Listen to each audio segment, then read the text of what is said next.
Good afternoon everyone. आपण मागच्या लेक्चरपर्यंत तुमचं लिमिट फिट्स अँड टॉलरन्सेस हा टॉपिक कव्हर केला होता सेकंड युनिटचा. एक लास्टचा टॉपिक राहिला आहे, that is interchangeability. So what is mean by interchangeability? जेव्हा आपण एखादा प्रोडक्ट मॅन्युफॅक्चर करतो ना, तर त्या प्रोडक्टला आपण इंटरचेंजेबलच्या प्रिन्सिपलने मॅन्युफॅक्चर केलेला असतो, जेणेकरून तो कुठेही फिटमेंट होऊ शकेल. त्याचा प्रॉपर फिटमेंट होण्यासाठी आपण त्याला इंटरचेंजेबिलिटी प्रोव्हाइड करत असतो. So here the interchangeable definition of interchangeability is mentioned. So let us see. When the components are mass produced, unless they are interchangeable, the purpose of mass production is not fulfilled. म्हणजे काय?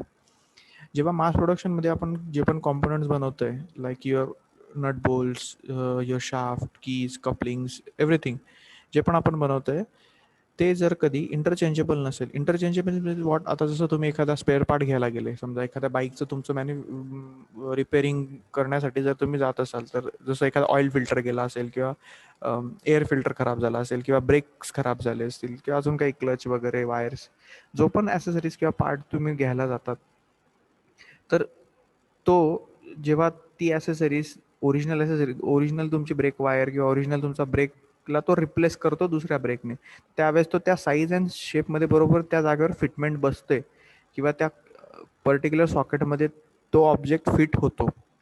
आता हे कसं असतं, product to product वेगवेगळं असतं. जसं आता तुम्ही जर कधी बाईकच्या केसमध्ये बघितलं, तर होंडाच्या बाईकमध्ये दुसऱ्या हिरोचं बाईकचं एखादं ऑइल फिल्टर फिट होईल का? नाही. तर जे ते प्रोडक्शन हे ज्याच्या प्रोडक्शनच्या बेसवर केलेलं असतं, ज्याचे त्याचे टॉलरन्सेस, सायझेस वेगवेगळे सेट केलेले असतात. सो इंटरचेंजेबिलिटी काय आहे? जर एखादा प्रोडक्ट आपण कुठेही मॅन्युफॅक्चर केला, कुठल्याही एन्व्हायरमेंटमध्ये मॅन्युफॅक्चर केला, तो इंटरचेंजेबल असला पाहिजे. फॉर एक्झाम्पल, जर कधी M8चा बोल्ट आहे, आता M8चा जो बोल्ट आहे त्याच्यासाठी जो नट बनलेला आहे, तर हा इंटरचेंजेबल असला पाहिजे. समजा बोल्ट एका ठिकाणी मॅन्युफॅक्चर झाला, नट दुसरीकडे मॅन्युफॅक्चर झाला, तरी पण ते दोघं एक्झॅक्टली इंटरचेंजेबल पाहिजे, किंवा फिटमेंट त्यांची प्रॉपर झाली पाहिजे. या प्रिन्सिपलला आपण म्हणतो इंटरचेंजेबिलिटी. ठीक आहे. So when components are mass produce, for example nuts and bolts, unless they are interchangeable, the purpose of mass production is not fulfil. ठीक आहे. ते इंटरचेंजेबल जोपर्यंत नसेल तोपर्यंत त्यांचा पर्पज, मॅन्युफॅक्चरिंगचा पर्पज सॉल्व्ह होत नाही. By interchangeability we mean that identical component म्हणजे एकसारखे दिसणारे कॉम्पोनंट किंवा एकसारख्या साईजचे components, manufacture by different personal, वेगवेगळ्या व्यक्तींनी मॅन्युफॅक्चर केले, अंडर डिफरंट एन्व्हायरमेंट, वेगवेगळ्या एन्व्हायरमेंटमध्ये, and can be assemble at and replace, आपण त्यांना असेंबल केलं किंवा रिप्लेस केलं विदाऊट एनी फर्दर रेक्टिफिकेशन. कुठलेही चेंजेस न करता ते फिट झाले पाहिजे, असेंबल झाले पाहिजे, रिप्लेस झाले पाहिजे during assembly stage, without affecting the functioning of the component Wien assemble. म्हणजे जसं नट आणि बोल्टचं एक्झाम्पल मी तुम्हाला सांगितलं, तर नट एकाकडे मॅन्युफॅक्चर झाला आहे, बोल्ट वेगळीकडे मॅन्युफॅक्चर झाला आहे, तर त्या दोघांचं जे कॉम्बिनेशन आहे, that combination should be done without any affecting the functioning of that component. ठीक आहे. मग ते असेंब्ली स्टेजला असो किंवा रेक्टिफिकेशन स्टेजला असो, या कॉन्सेप्टला आपण म्हणतो इंटरचेंजेबिलिटी. तर कुठलाही प्रोडक्ट हा इंटरचेंजेबिलिटी कॉन्सेप्टवर प्रोड्यूस केलेला असतो, जेणेकरून तो कुठल्याही ठिकाणी फिट झाला पाहिजे. कुठल्याही ठिकाणीचा अर्थ असा नाही आहे की समजा ऑइल फिल्टर तुम्ही हिरो मोटर कॉपचं जर कधी तुम्ही हिरोच्या बाईकचं जर कधी ऑइल फिल्टर असेल आणि तुम्ही ते होंडाच्या बाईकला लावताय, तसं नाही. तो प्रोडक्ट ज्याच्यासाठी बनला आहे त्या ठिकाणी तो परफेक्टली फिट झाला पाहिजे. मग तो साईज त्याचं व्हेरिएशन असू शकतं. Okay, that is known as interchangeability.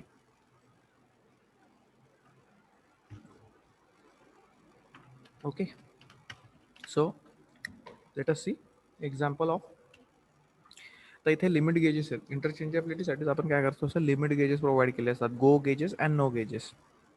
इथे जी डायग्राम तुम्हाला दिसते, एक प्लग गेज आहे, ज्याचा एक एंड आहे गो एंड आणि दुसरा एंड आहे no go end. So go end म्हणजे काय, lower limit of hole and upper limit of hole. म्हणजे बघा, ही जी एक प्लग गेज आहे, ह्या प्लग गेजच्या त्याच्याने आपण, ज्याला बघा H7i, 10H7i ही त्याची बेसिक साईन आहे. 10 is a basic size, H is a whole base system 7, आणि हा आय तुमचा शाफ्टसाठीचा. ठीक आहे. तर याचा टॉलरन्स बघा, इथं 0 म्हटलं आहे, इथं 0.015 म्हटलं आहे, म्हणजे ही साईज छोटी आहे, ही साईज मोठी आहे. आता त्या होलचा आपल्याला मिनिमम साईज आणि मॅक्झिमम साईज जर मेजर करायची असेल, तर आपण ही प्लग गेज काय करू, त्याच्यात इन्सर्ट करू. इन्सर्ट केल्यानंतर आपल्याला गो एंड जे आरामात त्या होलमध्ये पास होऊन जाईल. आणि नो गो एंड, कारण काय आहे, 10ची तुमची साईज आहे, तुमचा होल जर 10पेक्षा मोठा मॅन्युफॅक्चर झाला असेल तर हा नो गो एंड त्याच्यात जाणार नाही. आणि जर तो 10च्या आत मॅन्युफॅक्चर झाला असेल किंवा 10 मॅन्युफॅक्चर झाला असेल तर हा एंड जाणार नाही, हा एंड चालला जाईल. ठीक आहे. तर हे लिमिट गेजेस आपल्याला गो आणि नो गो असे दोन एंड प्रोव्हाइड करतात, जेणेकरून आपण डायमेन्शन हे मास प्रोडक्शनमध्ये इन्स्पेक्ट करू शकतो. प्रत्येक वेळेस तुम्हाला पॉसिबल नाही की तुम्ही 10चा डायमीटर होल, आता होल बनवले आहेत तुम्ही समजा एखाद्या पर्टिक्युलर ऑब्जेक्टमध्ये, त्या होलला तुम्ही प्रत्येक वेळेस मेजर करण्यासाठी काय व्हर्नियर कॅलिपर किंवा मायक्रोमीटर स्क्रू गेजने नाही मेजर करत बसणार. त्या केससाठी आपल्याला मास प्रोडक्शनच्या केसमध्ये मल्टिपल प्रोडक्ट्सला इन्स्पेक्ट करण्यासाठी आपण हे go gauges no gauges use करत असतो. ठीक आहे. Go gauge is a go end is a lower limit of that hole and no go is a upper limit. Go म्हणजे काय, तो आरामात त्याच्यात इन्सर्ट होतोय, आत जातोय. आणि नो गो म्हणजे काय, तो त्याच्यात इन्सर्ट होत नाहीये. So that is upper limit of that hole. It is use for the gauging a hole. तर हा जो प्लग गेज असतो, हा प्लग गेजचा यूज असतो होलचं गेजिंग करणं, होलचं मेजरमेंट करणं. ठीक आहे. Then second is a snap gauge. Snap gauges पण असतात जे गेज शाफ्ट्स असतात. तुमचे जे शाफ्ट्स असतात ना, त्यांचा गेज म्हणजे त्यांची थिकनेस किती आहे ते मेजरमेंट करण्यासाठी आपण स्नॅप गेजेसचा यूज करत असतो, जे याच्यात इन्सर्ट केले जातात आणि त्याच्या आउटर डाया किंवा त्याचा गेज मेजर केला जात असतो. फॉर एक्झाम्पल एखादा पाईप असेल, पाईपचा गेज मेजर करायचा आहे तर तुम्ही याच्यात त्याला इन्सर्ट करू शकतात आणि त्या पाईपचा गेज मेजर करू शकतात की किती चा पाईप आहे. Okay. Thread gauges. Thread gauges जसं त्याच्या नावातच आहे, दोघी एंड बघा, इकडे गो एंड आहे, इकडे नो गो एंड आहे. तर दोघी एंड हे थ्रेडेड दिलेले आहेत, जेणेकरून तो आतमध्ये जे थ्रेड्स प्रोव्हाइड केले असतील त्या थ्रेड्सचा आपल्याला डायमेन्शन मेजर करण्यासाठी युजफुल होत असतो. की तो विदिन लिमिट मॅन्युफॅक्चर झाला असेल तर गो गेज, नसेल तर तो नो गेज म्हणजे पास नाही होणार. एक टेलर्स प्रिन्सिपल असतं जे गेज डिझाईनसाठी जनरली यूज केलं जात असतं. हे जे आपण गेजेस बघितले, first is a limit gauge, plug gauge, then snap gauge and thread gauge. हे जे गेजेस आहेत हे बनवण्यासाठी एक प्रिन्सिपल आहे, दॅट इज टेलर्स प्रिन्सिपल. याच्यावर तुम्हाला क्वेश्चन मे बी विचारला जाऊ शकतो की what is Taylor's principle, for explain the Taylor's principle use in gauge design. ओरलमध्ये पण असे क्वेश्चन विचारले जातात की किंवा इंटरव्ह्यूला पण तुम्हाला असे क्वेश्चन्स असतात की टेलर्स प्रिन्सिपल काय आहे. तर इथे बघा, पहिले आपण डायग्राम समजून घेऊ. एक समजा एक सिस्टीम दिलेली आहे, त्याच्या आतमध्ये इथे होल आहे, हा व्हाईट ज्या लाईन्स आहेत ही सेंटर लाईन आहे आणि हा एवढा समजा होल आहे. ठीक आहे. आता आपण एक गो एंड आणि नो गो एंड ह्या दोघी एंड याच्यातनं पास करायचं. तर गो एंड काय होईल, याच्यातनं आतमधनं पास होऊन जाईल. पण हा जो नो गो एंड आहे हा होईल का, कारण की याची हाईट जास्त आहे ह्या पर्टिक्युलर होलपेक्षा. सो मिनिमम जे डायमेन्शन आहे ते आपल्याला मॅक्झिमम मटेरियल कंडिशन म्हणजे सगळ्यात जास्त मॅक्झिमम मटेरियल ह्या पर्टिक्युलर याच्या आतमध्ये कितपर्यंत जातं हे आपण मेजर करू शकतो. जेवढा तो आतमध्ये जाईल तेवढी त्याची डेप्थ असेल. ठीक आहे. आणि साईज पण आपण मेजर करू शकतो. नो गो एंड काय असतं, लिस्ट मटेरियल कंडिशन, जर तुमचं मॅक्झिमम त्याचं डेझिग्नेशन किती किंवा मॅक्झिमम त्याची साईज किती ते शो करायचं काम करत असतो. ठीक आहे. आपण टेलर्स प्रिन्सिपल बघू. टेलर्स प्रिन्सिपल काय म्हणतो. So Taylor state that the go gauge should check all the possible elements of dimension at the time and no go gauge should check only one element of the dimension at a time. म्हणजे एका वेळेस go gauge हा multiple dimension check करण्यासाठी आपल्याला use होत असतो, जसं याचा डायमीटर ॲज वेल ॲज याची डेप्थ. आणि नो गो गेज हा फक्त एकच डायमेन्शन मेजरमेंट करण्यासाठी यूज होत असतो, that is maximum size of that particular hole. Okay. So go and no go gauges should be designed to check the maximum and minimum material limits of the component. जे गो gauges and no gauges जे असतात ते particularly minimum आणि maximum मटेरियलचं limit किती असू शकतं त्या कॉम्पोनंटचं हे चेक करण्यासाठी यूज केलेले असतात. मिनिमम मटेरियल जर गो गेजच्या कंडिशनमध्ये बघितलं तर मॅक्झिमम मटेरियल कंडिशन आणि इकडे list material condition. Maximum material condition म्हणजे काय, किती मॅक्झिमम मटेरियल त्याच्या आतमध्ये आपण इन्सर्ट करू शकतोय किंवा किती मिनिमम मटेरियल त्याला लागेल. ओके. सो गो लिमिट आणि नो गो लिमिट असतात. आता बघा इथे तुम्हाला टॉलरन्स झोन दिलेला आहे. हा एक शाफ्ट असेल, हा शाफ्ट आहे, हे दोघी शाफ्ट आहेत गो गेजेस नो गेजेसचे. हा पर्टिक्युलर एक होल आहे, याला हे टॉलरन्स झोन सेट केलेला आहे, मॅक्झिमम लिमिट सेट केलेले आहेत. The go plug gauge is size of the maximum limit of the hole, जो मॅक्झिमम लिमिटमध्ये इन्सर्ट झालेला आहे, आणि नो गो गेज जो आहे तो मॅक्झिमम लिमिटपेक्षा जास्त असल्यामुळे तो इन्सर्ट होऊ शकत नाही. Okay, so let us see what is go limit. Go limit is the one between the two size limit which corresponds to maximum material limit condition. आपण मागेच बघितलं की मॅक्झिमम मटेरियल लिमिट कंडिशन साठी go use go gauge use होतो, आणि list material condition साठी no go gauge use होत असतो. The upper limit of the shaft and the lower limit of the hole. शाफ्टचं अप्पर लिमिट आणि होलचं lower limit हे गोचं लिमिट असतं. गो गेजचं लिमिट काय असतं, तो शाफ्टच्या अप्पर लिमिटने मॅन्युफॅक्चर केला असतो आणि होलच्या लोअर लिमिटसाठी मॅन्युफॅक्चर केला असतो. शाफ्टचा अप्पर लिमिट मॅन्युफॅक्चर केल्यामुळे तो परफेक्टली त्याच्यात इन्सर्ट होत असतो, म्हणून त्याला मॅक्झिमम मटेरियल कंडिशन म्हणतात. Okay, go gauge can check one feature of the component in one pass. हा गो गेज एका पासमध्ये एक कुठल्या कॉम्पोनंटचं फीचर मेजरमेंट करू शकत असतो. No gauge condition. आता no go gauge limit is one between two size which correspond to minimum material condition. कारण की हा मिनिमम मटेरियल कंडिशनला काय असतो, हा मॅक्झिमम होल आणि मिनिमम शाफ्ट याच्यासाठी मॅन्युफॅक्चर केलेला असतो.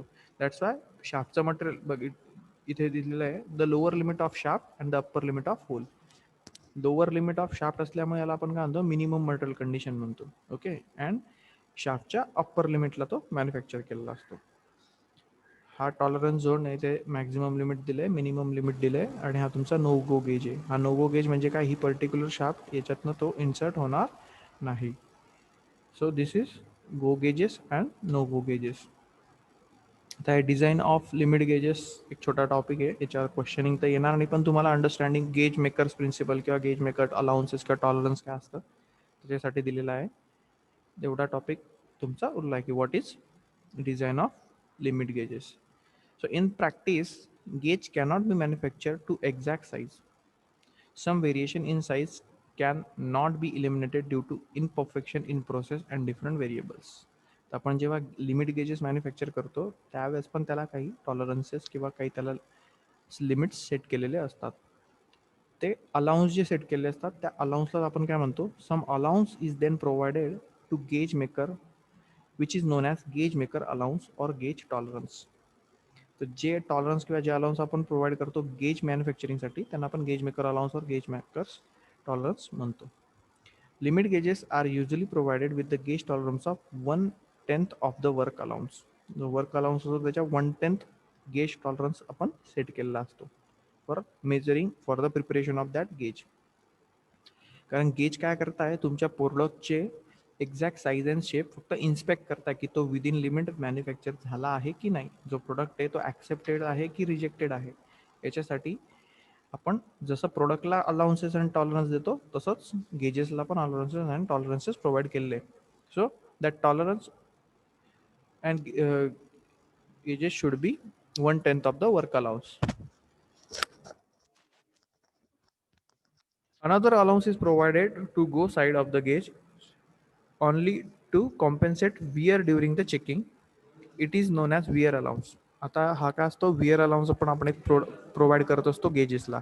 तर विअर अलाउन्स म्हणजे काय, जेव्हा बघा एक बिअरिंग आहे, त्या बिअरिंगच्या आतमध्ये जर तुम्ही त्या पर्टिक्युलर गो गेजला जर कधी इन्सर्ट करताय तर सारखा सारखा तो इन्सर्ट आणि आउटपुट करत असताना त्या दोघांमध्ये काय होईल, फ्रिक्शन होईल, विअर होईल. त्याच्यामुळे काय होईल, the inside diameter should be reduce. तो इनसाइड डायमीटर जो बिअरिंगचा तो रिड्यूस होण्याचे चान्सेस असतात. तर in that case we provide some wear allowance to that particular go gauge and which is approximately 1/5 time of the work allowance. So gauge allowance किंवा gauge tolerance हा 1/10 असतो आणि विअर अलाउन्स हा 1/5 असतो. 1/5 म्हणजे समजा 5 5 त्याच्या पट म्हणजे 1/5 टाइम्स, म्हणजे 100 असेल एखादा तर 20 टाइम्स. एखादा डायमीटर जर 100 असेल ना तर त्याला 100 mm चा असेल तर त्याला 0.20 mm चा आपण त्याला टॉलरन्स देऊ शकतो. ठीक आहे, इथे 0.1 mm चा आपण त्याला टॉलरन्स देऊ शकतो. ठीक आहे, हा पॉईंट. ठीक आहे, सो गेज टॉलरन्स हा बघा इथं डायग्रामॅटिकली शो केला आहे. 1/10 of the work tolerance that is इथे बघा अप्पर लिमिट दिलं आहे, लोअर लिमिट दिलं आहे, वर्क टॉलरन्स दिलेला आहे. हा तुमचा गो गेज, नॉट गो, आणि याच्या पर्टिक्युलरमध्ये एक तुमची स्नॅपची हाईट दिलेली आहे. ठीक आहे. आणि इथे बघा अप्पर लिमिट नॉट गो, खाली गो दिला आहे, वर्क टॉलरन्स दिला आहे, लोअर लिमिट दिलेलं आहे. हा प्लग आहे. प्लग आणि स्नॅप हे दोघी डिझाईन करत असताना आपण जनरली काय करतो, वरती इथे गो आहे, इथे नॉट गो आहे, आणि इथे वरती नॉट गो असतो, खाली गो असतो. So that is gauge tolerance. आणि विअर टॉलरन्स हा 1/5 टाइम आहे. So upper limit, lower limit, your work tolerance is in between your upper limit and lower limit. Here not go is provided, go is provided, and in between gauge tolerance is set. So gauge tolerance हा तुमचा या गो आणि not गोच्या मध्ये provide केलेला असतो. आणि खाली हा जो येलो मध्ये दिसतोय that is your wear allowance. ठीक आहे. So this is all about your, हा टोटल वर्क टॉलरन्स आहे, त्याच्या 1/10 टाइम तुमचा गेज टॉलरन्स आणि 1/5 टाइम तुमचा wear allowance. This is all about your allowances. Measurement of surface roughness, हे सरफेस रफनेस मेजरमेंट आपल्याला पुढच्या युनिटमध्ये बघायचं की सरफेस रफनेस आपण कसा मेजर करतो, त्याचे डिव्हायसेस कसे आहेत, काय आहेत, किंवा आपण स्लिप गेजेसच्या यूजने फ्लॅटनेस वगैरे कसा मेजर करतो, सगळं आपण नेक्स्ट युनिटमध्ये बघू. So this is all about your second unit, interferometry, limit, fit and tolerances. Okay. याच्या असाइनमेंटसाठी क्वेश्चन मी तुम्हाला देऊन टाकेल. असाइनमेंटचे क्वेश्चन मी तुम्हाला देऊन टाकेल. तुम्ही लवकरात लवकर असाइनमेंट कंप्लीट करून गुगल ड्राईव्हची लिंक मी देईल तुम्हाला, त्या लिंकवर अपलोड करून द्याल. ओके. सो नेक्स्ट लेक्चरमध्ये आपण तुमचं टॉमचं जे गव्हर्नर युनिट स्टार्ट केलं होतं, दॅट गव्हर्नर युनिटचे न्यूमेरिकल आणि त्याचं पोर्टर गव्हर्नरचं ॲनालिसिस कंप्लीट करू. तुमची टेस्ट 25 तारखेपासून मिड सेम म्हणताय, तोपर्यंत आपले 3 युनिट दोघी सब्जेक्टच्या कंप्लीट होऊन जातील. ओके.